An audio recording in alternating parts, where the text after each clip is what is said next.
Quality sleep is essential. That's why the Sleep Number Smart Bed is designed for your ever-evolving sleep needs. Need a bed that's firmer or softer on either side? Helps you sleep at a comfortable temperature? Sleep Number Smart Beds let you individualize your comfort, so you sleep better together. J.D. Power ranks Sleep Number number 1 in customer satisfaction with mattresses purchased in-store. And now, save 50% on the Sleep Number Limited Edition Smart Bed for a limited time. For J.D. Power 2023 award information, visit jdpower.com/awards. Only at a Sleep Number store or sleepnumber.com.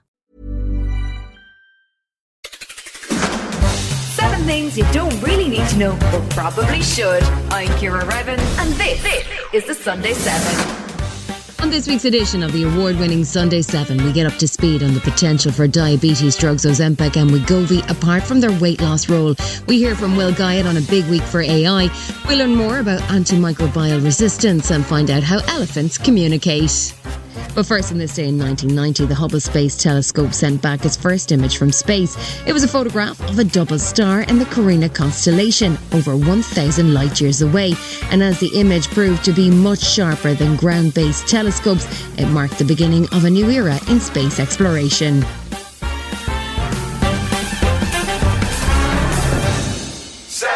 If you spend any time reading the gossip pages, you'll be incredibly familiar with weight loss drugs like Ozempic and Wegovy, which have become all the rage with Hollywood types. The drugs were originally invented not for movie stars, but rather for those suffering from diabetes who were struggling to lose weight and get their disease under control.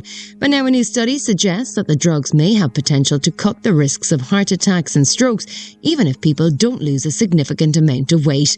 Professor of Cardiology John Deanfield led the study, and he told Sky News that the large-scale trial contained some significant surprises. We did a very big trial with these drugs called GLP-1 receptor agonists, which have been shown, as you said, to lower weight. And we did a trial in more than 17,000 people, followed up for nearly 5 years. And these were people who had overweight or obesity, but also had underlying heart disease. And we were able to show that there was a reduction in their cardiovascular events by about 20% with the use of these drugs. And that immediately raised the question of what was the relationship between that cardiac benefit and the weight loss that was achieved in those patients. And the recent study we've done on the same group demonstrated that the weight of the patients at the beginning of the study did not predict their cardiovascular benefit. And equally interesting, the amount of weight they lost with the drug in the trial did not predict the benefit they got in terms of cardiovascular outcome. So that's got some really important clinical implications.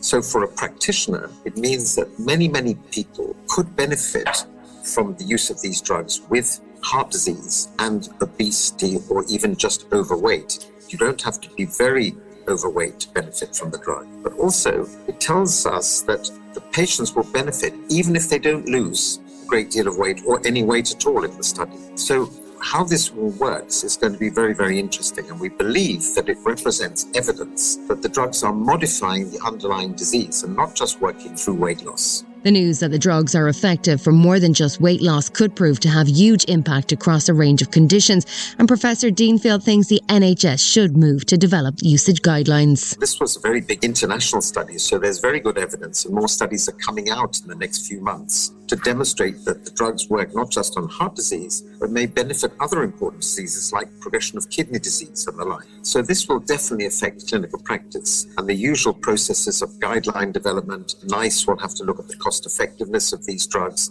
and they will have to be incorporated into a national strategy to help populations who are living with overweight or obesity and at risk from that alone, but also at risk from underlying diseases as well. GP and author Dr. Ellie is concerned that the idea of a quick injection to fix all of our ills could have long-term implications for lifestyle and exercise levels. I'm worried that really we've almost gone too far in our society with a lack of exercise, with a very difficult food environment, with a difficult situation where deprivation seems to come with also this chronic ill health from the poor food environment and the lack of exercise.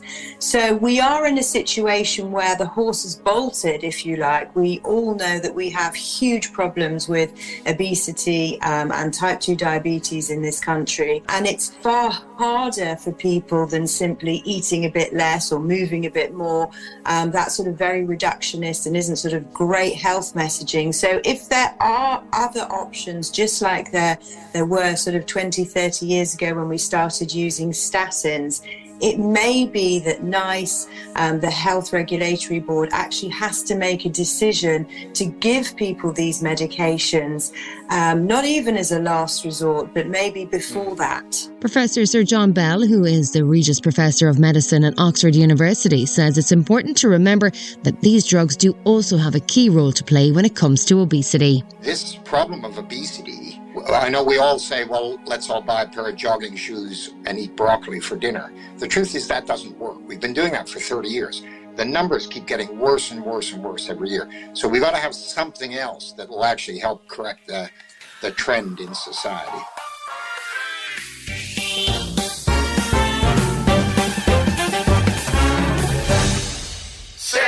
Hardly a week goes by without a new development in AI or a new application for the technology. But by any standards, this was a huge week in terms of AI development. It started when OpenAI released a brand new version of ChatGPT, which takes a giant leap forward in terms of capabilities. And then that was rapidly followed by Google debuting a new edition of their own version called Gemini. In a world where artificial intelligence is everywhere, we prefer the old-fashioned human intelligence of the Smart 7's tech guru, Will Guyatt.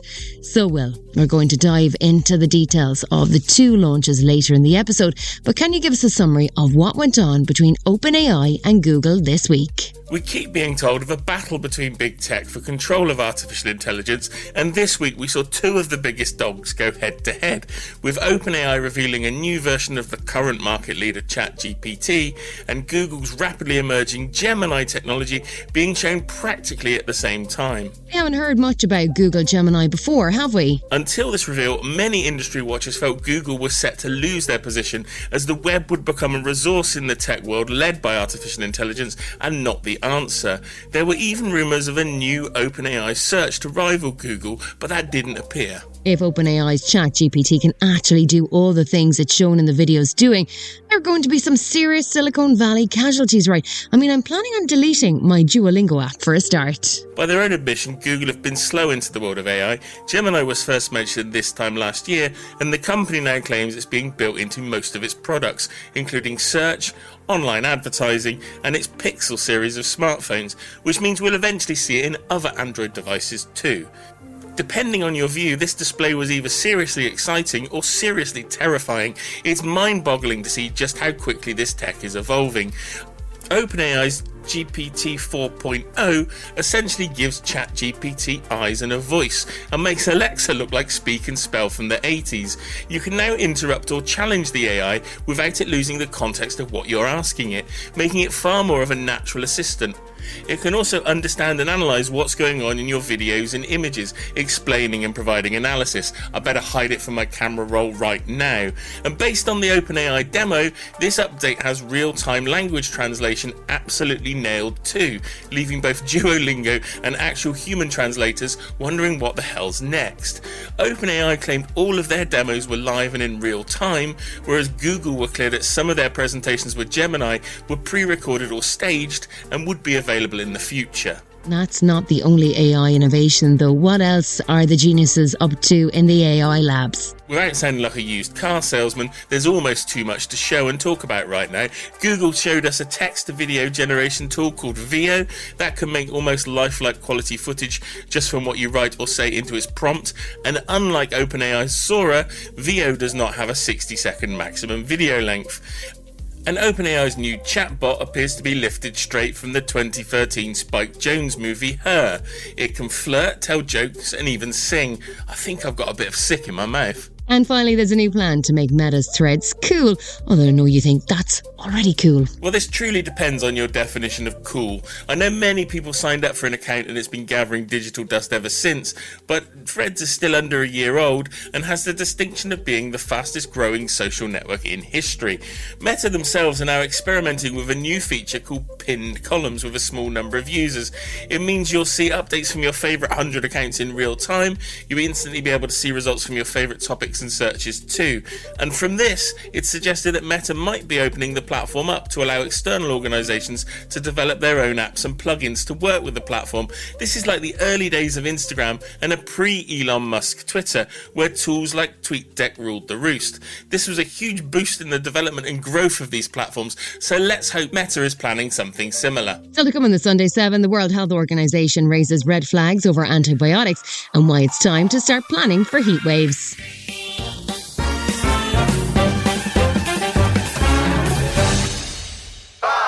We probably don't think about it too often, but humanity is incredibly dependent on antibiotics. From minor infections to serious conditions, we depend on those pills to keep us healthy. But there's a growing threat to antibiotics that the World Health Organization is sounding the alarm on. It's called antimicrobial resistance, and essentially it means that some bugs become immune to the most common types of antibiotics, and they become much more difficult to stop.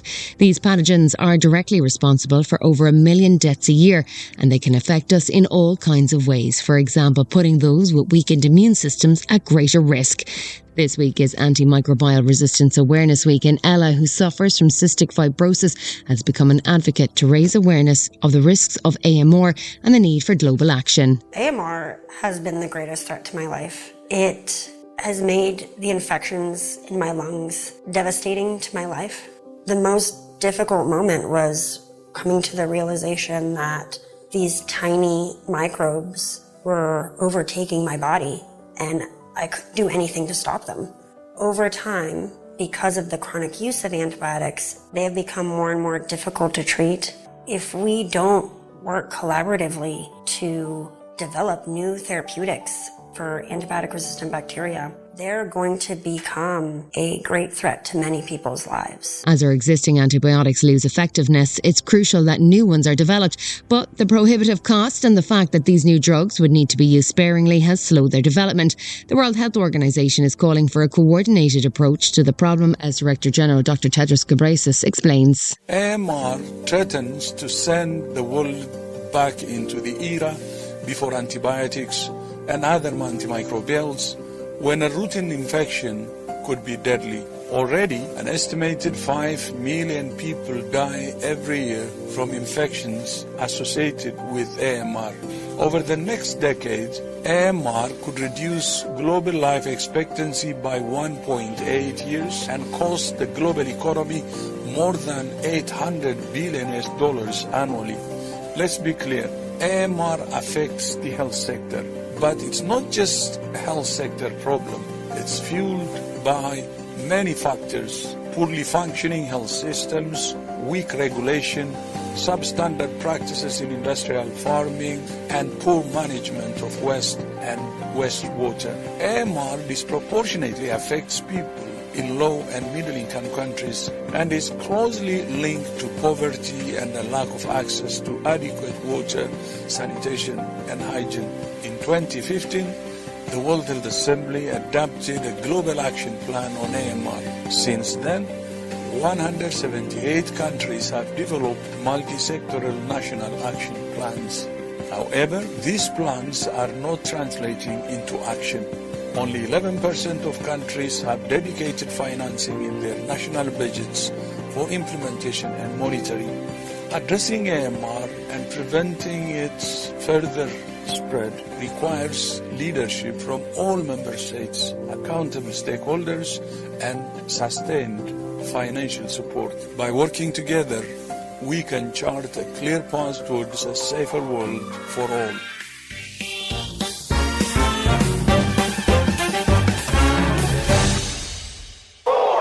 It mightn't seem like it at times during what we optimistically call the British summer, but heat waves are going to become a recurring feature as the planet continues to warm up. Extreme temperatures caused chaos across southern Europe last year, and Australia has been struggling with record-breaking temperatures for a number of years. So maybe it's time to start planning and using technology and our environment to help cope with the extreme heat.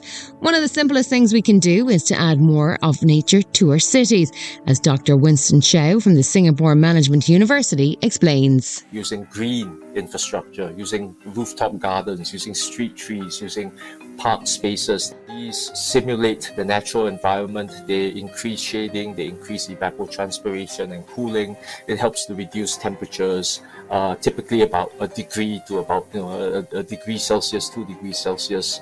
That's been documented in a lot of cities. Dr. Radikha Khosla of Oxford University says we may need to rethink our current city landscapes, with gleaming glass towers looking increasingly impractical as the weather heats up. We build buildings that look very modern and they're tall glass structures, but actually you can't even open the window. And so that then creates a sort of greenhouse effect inside the building. Having white paint and painting surfaces that are white with highly reflective paint and material is an option. Still to come on the Sunday 7, AI gets supercharged and we find out how elephants communicate.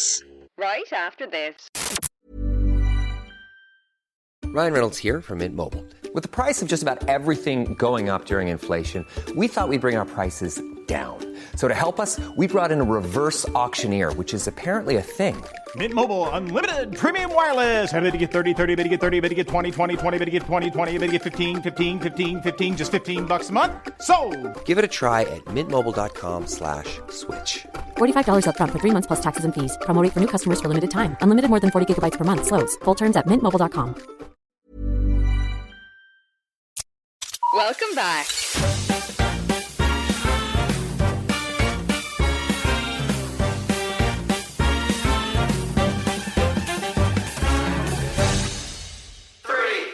Well, Guyatt mentioned earlier in the episode that this week has seen a dramatic upgrade in the widely available AI models. OpenAI released a new version of their ChatGPT software. This one is called ChatGPT 4.0. The O apparently stands for Omni, and it reflects a massive shift in how the tech is used. ChatGPT can now respond to messages with text, audio and images in real time. To promote the upgrade, they released a number of video clips demonstrating just how ChatGPT can now handle interaction. The female voice in this clip is the AI. Hey, how's it going? Hey there. It's going great. How about you? I see you're rocking an OpenAI hoodie. Nice choice. What's up with that ceiling about? Are you in a cool industry-style office or something? Well, can you take a guess at what I might be doing based on what I'm showing you here? From what I can see, with those lights, tripods, and possibly a mic, it seems like you might be gearing up to shoot a video. Yeah. In fact, we've got a new announcement to make. That's exciting. Is this announcement related to OpenAI, perhaps? It is.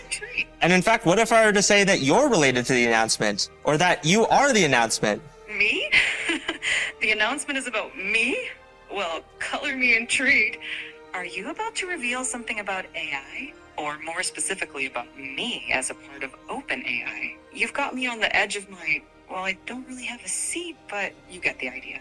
What's the big news? Yeah, we've got a new model that can interact with the world through audio, vision, and text. You may have noticed that the voice seems to have picked up a sassy female persona, and in fact it's been reminding a lot of people about the 2013 movie called Her, which saw Joaquin Phoenix fall in love with an AI voiced by Scarlett Johansson. That's given some people the ick already. The new ChatGPT does appear to have extraordinary real-time abilities though, as this clip, which demonstrates its translation skills, shows. I would like you to function as a translator. I have a friend here who only speaks Italian, and I only speak English. And every time you hear English, I want you to translate it to Italian. And if you hear Italian, I want you to translate it back to English. Is that good? Perfetto. Mike, io mi chiedo se le balene potessero parlare, cosa ci direbbero? Mike, she wonders if whales could talk, what would they tell us? They might ask, how do we solve linear equations? Potrebbero chiederci come risolviamo le equazioni lineari. Sicuramente sì. Certainly, yes. It's certainly going to make international travel a lot easier. Not to be outdone, Google also launched a new version of their AI called Gemini this week, with a dramatic presentation from their Mountain View site. CEO Sundar Pichai reckoned they'd use the word AI 121 times as they unveil their new model, and promised upgrades to search powered by AI, and teased their own video version called Project Astra. We see this as how we will make the most progress against our mission. Organizing the world's information across every input, making it accessible via any output, and combining the world's information with the information in your world in a way that's truly useful for you.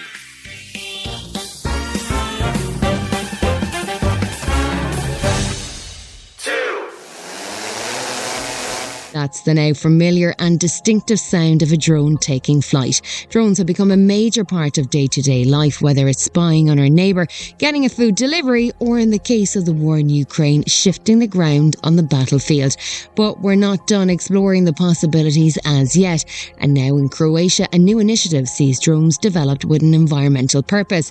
In Kosovo, there's an ongoing problem with illegal logging and wildfires, which have seen thousands of acres of wild forest lost each year. Now, a study by environmental organisation Sustainability Leadership Kosovos has found that the loss of wild forest is affecting native species like brown bears and lynx, so they've taken to the skies to try and resolve the situation. They're using drones loaded with seed balls to try and reforest remote areas. Lara Vukasovic is from the drone company Project O2, who are working with SLK to deliver the seeds. The benefits of such technology is that we can plant on remote areas, so especially in areas where there was disasters such as fires or floods, or even firefighters had difficulties coming on the terrain. This is where we have our advantage. So we can plant on any terrain, but especially the ones that are non-accessible for human hands, yes.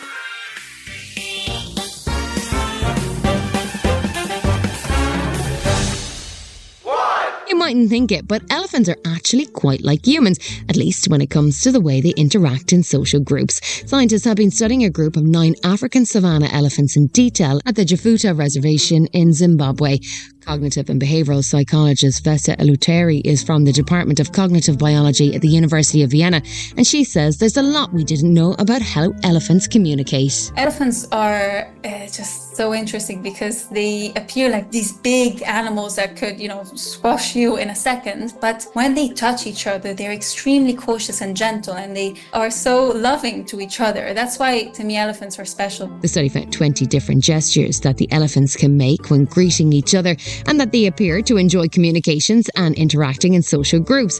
Female elephants in particular form social bonds, and the study also found that it's not just visual gestures or sounds. Smell also plays an important role in how they communicate. We found that they do target their gestures at their recipients, using visual ones when the recipient is looking at them, and audible ones, or the ones that involve touch with the recipient when they weren't. They also often used defecation, urination, and had temporal gland secretions, which could be because of the excitement of seeing each other, but could also be because elephants rely extensively on olfaction. So these secretions might actually convey some information to the greeting partner on who they are, if they're at a distance, on what's going on with them, how excited they are, or even their sexual state in the wild. This has been the Sunday 7. Wherever you're listening, do us a favour and hit the follow button. We'll be back tomorrow at 7 a.m. with the regular Smart 7. Have a great rest of your weekend. Written, produced and published by Daft Doris. The secret to summer-ready skin is here. Osea's #1 best-selling Undaria Algae Body Oil, clinically proven to instantly improve skin elasticity and transform dry skin to silky, soft, and unbelievably glowing. Its signature scent of freshly squeezed grapefruit, cypress, and mango mandarin transports you to sun-kissed summer days. Get healthy, glowing skin for summer with clean, vegan skincare from Osea. Get 10% off your first order site-wide with code GLOW at OseaMalibu.com.